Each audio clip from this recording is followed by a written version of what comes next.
All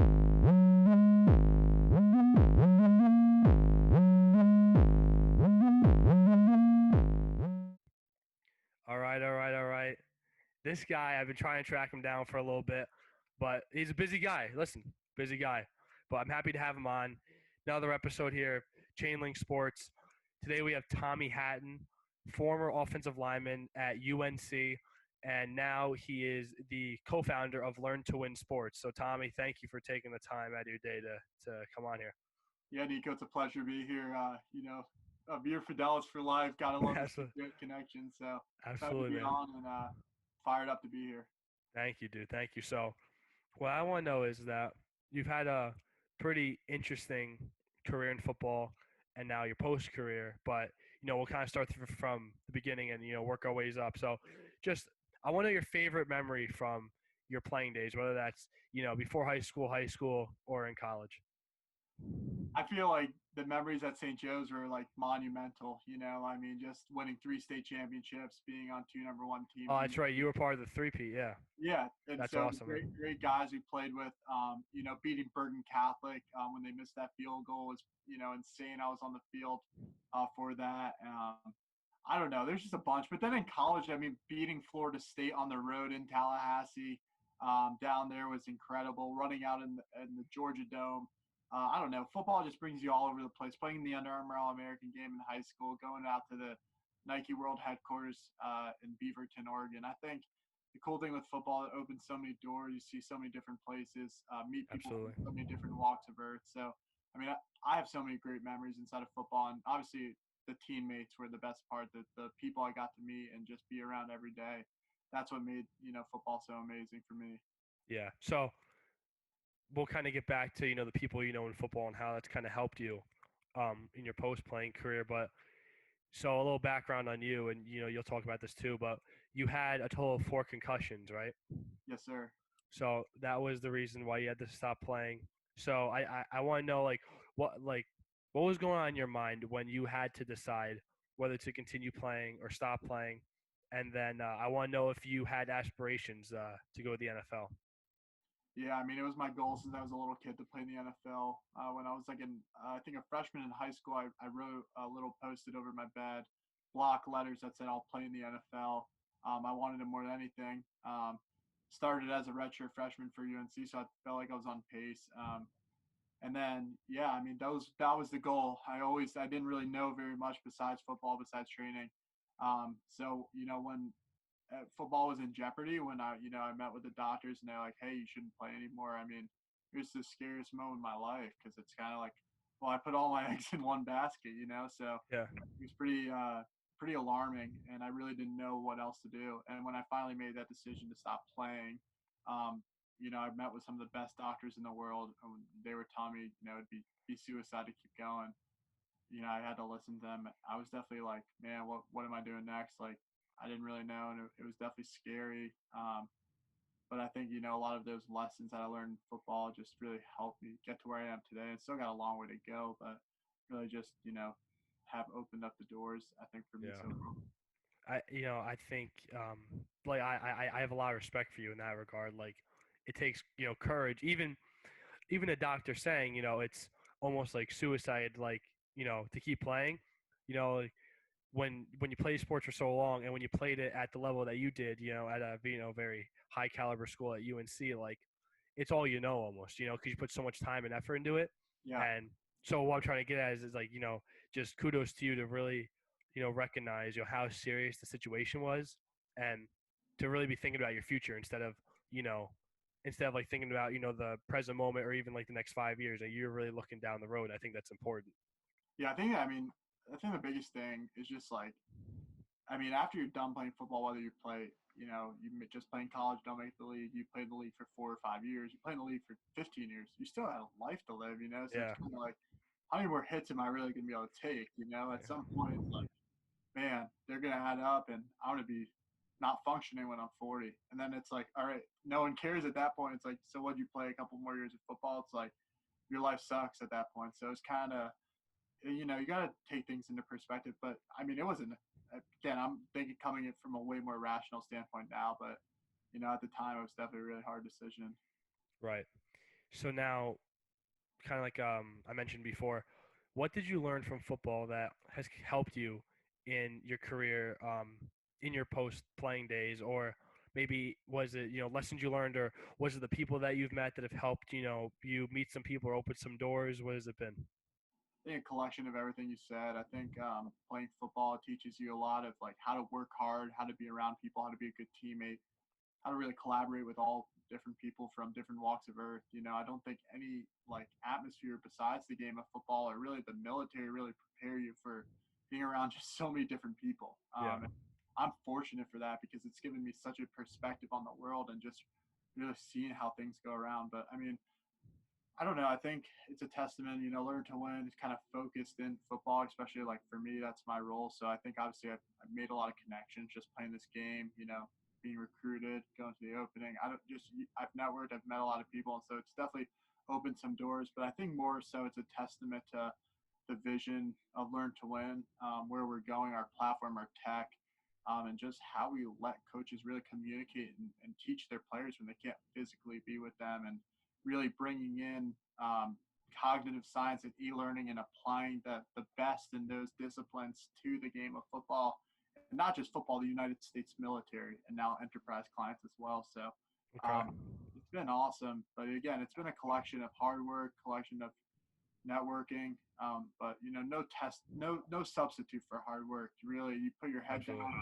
There's adversity. There's always going to be, and it's easy to just quit. It's easy to just sit there and just do this, be the status quo. But to really just continue to push, and you're going to have people that don't believe in you and people that spite you and stuff like that. But you just keep working hard, and I'm getting better every day, and just continuing to put yourself in better positions to be successful.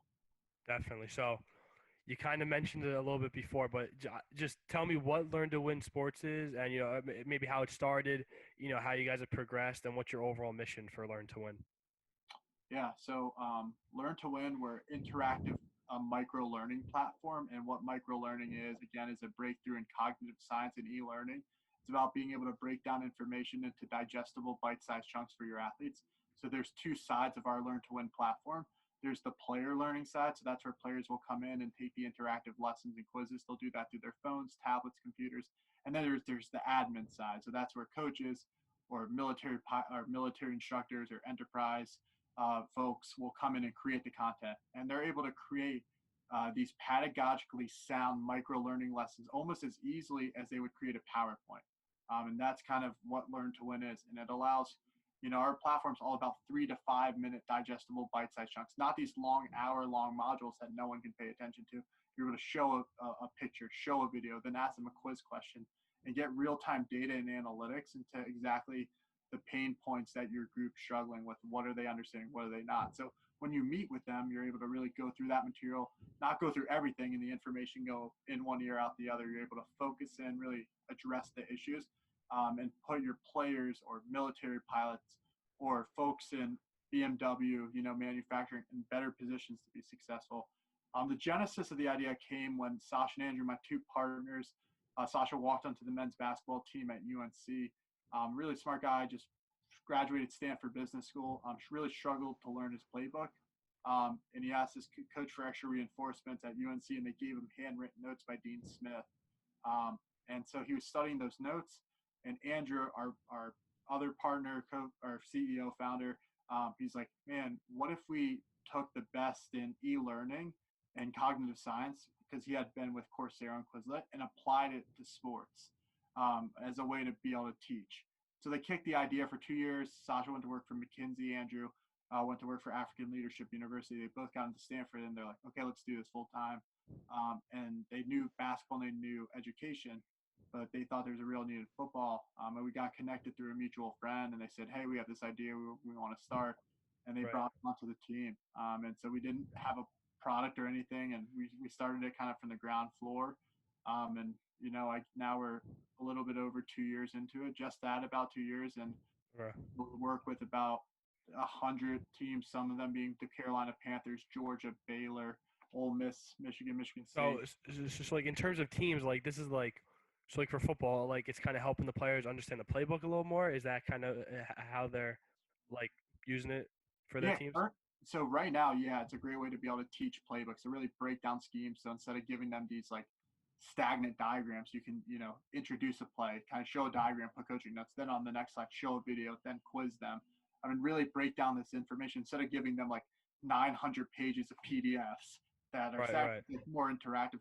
But then into the season for like scouting reports. So same thing, like as a coach, it's a player's game, right? So if you see stuff on film, tendencies of the opponent, you're able to break that down for your guys. Hey, every time they have a tilted shade into the boundary on third down, they run zone blitz. Like, let's show a video of that. Let's show a picture and let's explain that. And we give coaches to be able to, we just give them the platform to be able to do this and do it Right. easily. And players receive it through their phone. So yes, playbook's huge right now. And then into the season, it's a lot of player quizzing, game day quizzing, and then it's a lot of scouting reports and stuff. So that's kind of the use cases at least inside of football. Last question I got for you is, um, if you could give advice to a player on, if they were in, like a situation that you were in, or, like if like an opportunity came up for them that's outside of sports, or just even on advice post playing career, like what would you say to, a football player, basketball player, like whatever it is, like how should they handle that sort of situation? Yeah, I mean it's a difficult situation. Everyone, comes to that cross section at some point, whether it's high school, whether it's college, whether it's pro. Um, I just think you got to keep moving. That's the key to life. You can't feel bad for yourself once it's over. You can't say "woe's me" and complain, and no one cares. That's the biggest thing about this world. It's like you got to go out there and attack, and you got to get better, and you got to compete. And it's the same thing in business. It really is. You continue to get better, you continue to improve, you read, you learn, and you constantly iterate, and you don't stay stagnant. And I would just, advice is just you're gonna have adversity in life, and when you do, you just gotta keep fighting and keep going.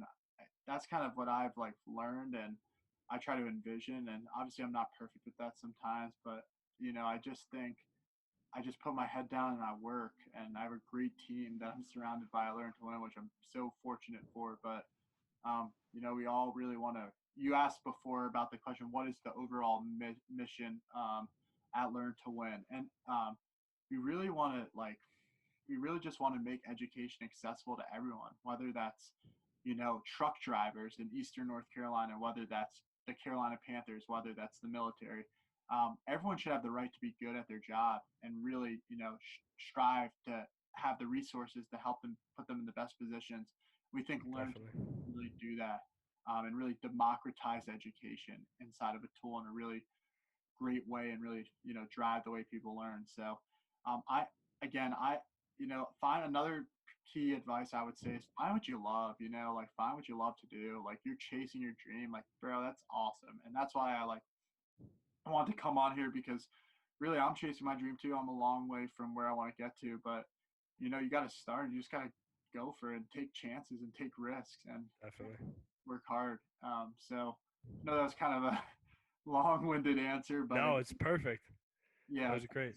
there's a lot of definitely different things, but I would say just chase it, keep getting better, never be like content, like always just look to improve, and you find yourself to be in some decent situations. Absolutely. Tommy, thank you so much. Thank you for your time. I know you've been really busy, but that was awesome, and thank you. Thanks again for coming on. Yeah, Nico, you're the man. Keep striving, bro. Keep doing it. Super excited to be on here and looking forward to it being out. And let me know how I could help in any way. And be your Fidelis for life. Thank you, brother. I appreciate that, Tom. Yeah. Signing off.